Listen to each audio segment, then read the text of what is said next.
ډاکټر ذکر تاسو وویل چې په قرآن کې هیڅ غلطي نشته. زه په عربي ګرامر کې له 100 څخه ډېرې غلطۍ وینم او زه به تاسو ته د هغو څخه ځینې ووایم. هغه وویل کوم یو یې سم دی؟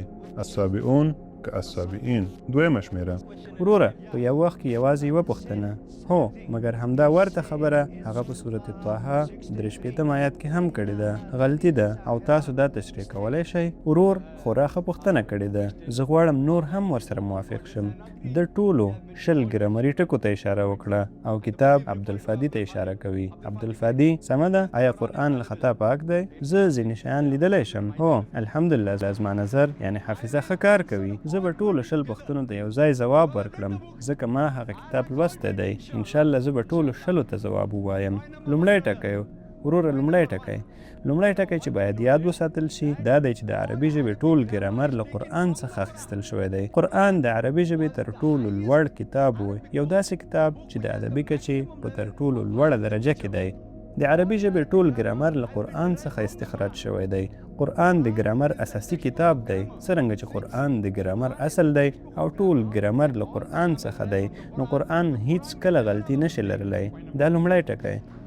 دویم ټکی دا دی، دا داسې مثال لري لکه تاسو چې یو خطکش یعنی رولر راواخلئ چې اندازه پرې معلومیږي او تاسو ووایئ چې د دې خطکش اندازه غلطه ده. دا غیر منطقي ښکاري. دا دویم ټکی. د عربو مختلفو قبایلو کې ګرامر فرق کوي او تاسو په عربی پوهیږئ. ډاکټر ویلیام کیمبل به هم زما سره موافق وي. په مختلفو عربي قبایلو کې ګرامر تغییر کوي. په ځینو عربي قبایلو کې یوه کلمه مؤنثه وي مګر همدا کلمه د عربو په نورو قبایلو کې مذکره وي. په مختلفو قبایلو کې ګرامر بدلیږي، حتی جنسیت یعنی مذکر او مؤنث هم بدلیږي. نو آیا تاسو به قرآن د هغو نیمګړو ګرامرونو سره ارزوئ؟ نه. او سربیره پر دې د قرآن بلاغت او فصاحت دومره لوړ دی چې ډېر غوره دی او تاسو پوهیږئ چې په انټرنیټ کې مختلف کتابونه شته که ورشئ. 12 ګرامري غلطۍ، 21 ګرامري غلطۍ، عبدالفادي 20 ګرامري غلطۍ. آیا تاسو فکر کوئ چې دا غلطۍ عیسویانو راویستلې دي؟ دا غلطۍ چا راایستلې دي؟ آیا پوهیږئ چا؟ مسلمانو پوهانو لکه زمخشري هغوی دا کار کړی دی. د قرآن ګرامر دومره لوړ دی چې کله ناکله د عامیانه عربۍ کارونې خلاف ځي. د قرآن ګرامر دومره لوړ دی چې د دې د لوړوالي ثابتولو لپاره هغوی یعنی علماو مثالونه ورکړي دي. او زه به تاسو ته 2 مثالونه درکړم چې ستاسو د دې ټولو 20 پوښتنو ځواب به وي. هغوی داسې مثال ورکوي لکه په قرآن کې چې موږ لولو د لوط علیه السلام قوم ټولو رسولانو ته دروغ وویل یعنی هغوی یې رد کړل. هلته ذکر شوی دی چې هغوی یعنی رسولان رد کړل.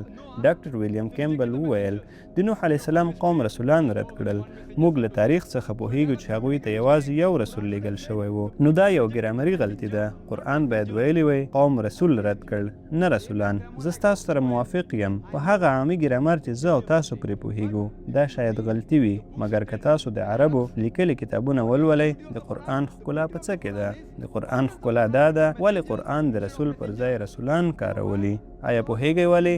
ځکه موږ پوهیږو چې د ټولو رسولانو بنسټیز پیغام یو و، دا چې خدای یو دی یعنی زموږ توحید او الله سبحانه وتعالی. د دې په ذکر کولو سره چې د لوط علیه السلام یا د نوح علیه السلام قوم رسول رد کړ، دا په دې معنا ده چې د یو پیغمبر په ردولو سره هغوی په غیر مستقیم ډول ټول رسولان رد کړل. ښکلا یې وګورئ، بلاغت یې وګورئ. الحمدلله. تاسو شاید فکر وکړئ دا غلطي ده، مګر دا غلطي نه ده. همدارنګه د انوج سورج په څیر خلک وایي چې قرآن فرمایلی کن فیکون شا نو کیږي، دا باید کن فکان یعنی شا نو شو وای. په عربي کې تیره زمانه یعنی کن فکان ده نه کن فیکون. مګر کن فیکون ډیر لوړ دی. دا وایي چې الله دا کار کړی و، کوي او کولی شي یعنی اوس مهال او راتلونکي. مننه.